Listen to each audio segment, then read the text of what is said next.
created by the word of God.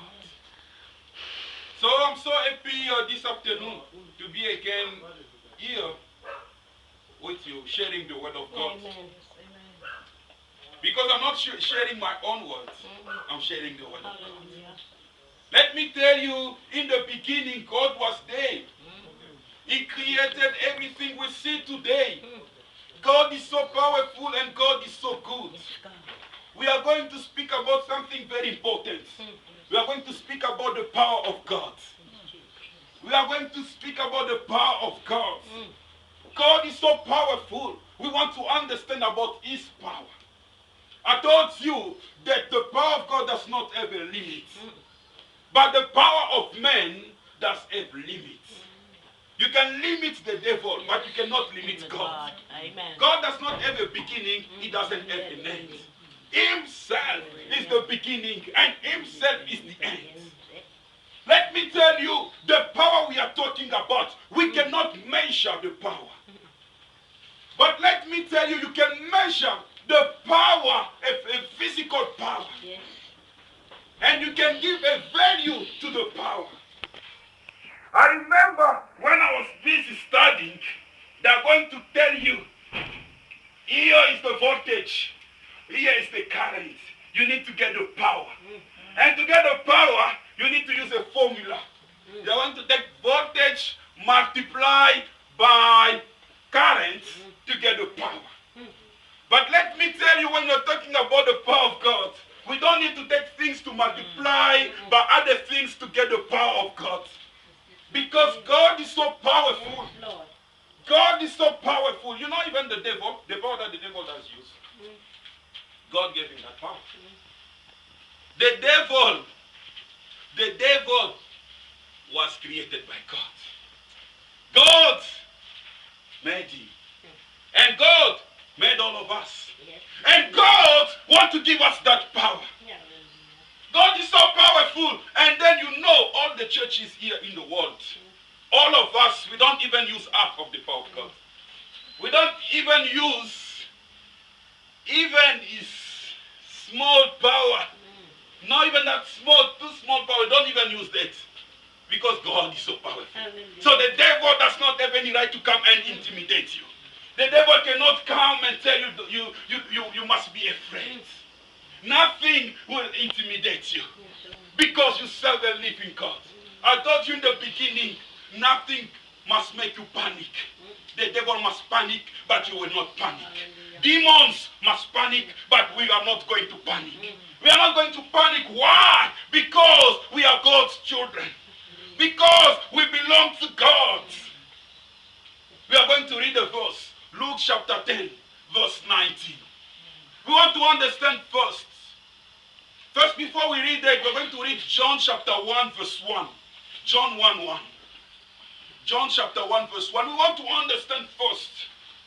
Because other people can question themselves. And say, where does God come from? Let me tell you, God, no one knows where God comes from. But I want to assure you that God is the ultimate.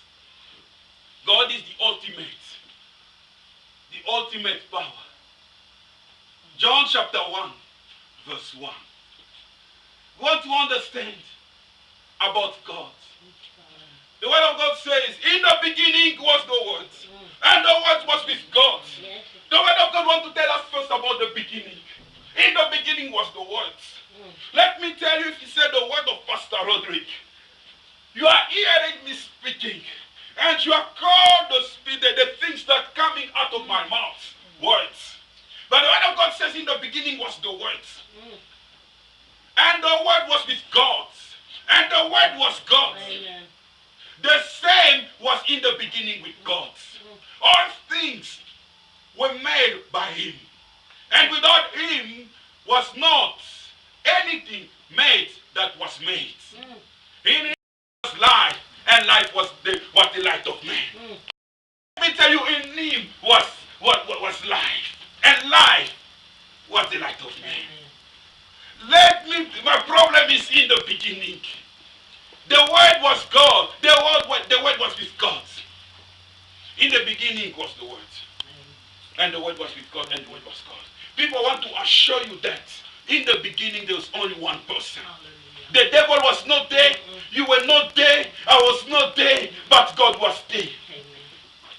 So now why are you afraid? Because you know that you serve a living God. Because in the beginning there was only one person. There was not all the things that we see today. There were no cars. There were no houses. There are no beautiful things that we can see in the world today. But God was there. Genesis chapter 1. I want you to understand it very well. Let me tell you, the word of God is so simple.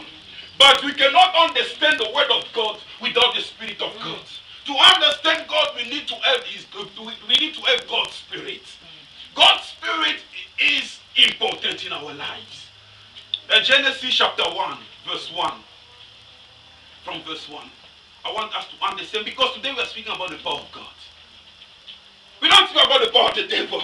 We don't speak about the power of Sangomas.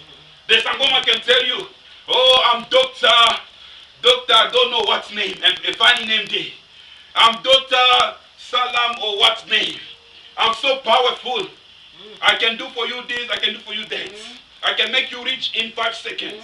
I can make you rich in 5 minutes. But let me tell you, I'm not talking about that power. Because the devil is a liar. The devil is the father of lies. The word of God says, in the beginning, God created. They don't say in the beginning Satan. They don't say in the beginning Sangomas or any other name. They say in the beginning God created the heaven and the earth. The earth was without form and void. And darkness was upon the surface of the deep. And the Spirit of God moved upon the face of the waters. And God said, let there be light. There was light. Let me tell you, God was the first engineer. Amen. He was the first technician. Because there was no light. It didn't take wires. It didn't take things to make light. But if you can call me to put light in your house, I'm going to ask you to give me wires, to give me things, so that I can start connecting. I'll be there on top there running, taking the wires. But let me tell you, God didn't need all that. He spoke, let there be light. And let me tell you, that is the power of God. Today can also speak the same way He spoke in the beginning in your life. And there will be light. Amen. Because darkness was not good. If it's dark, you don't know where you are going. Things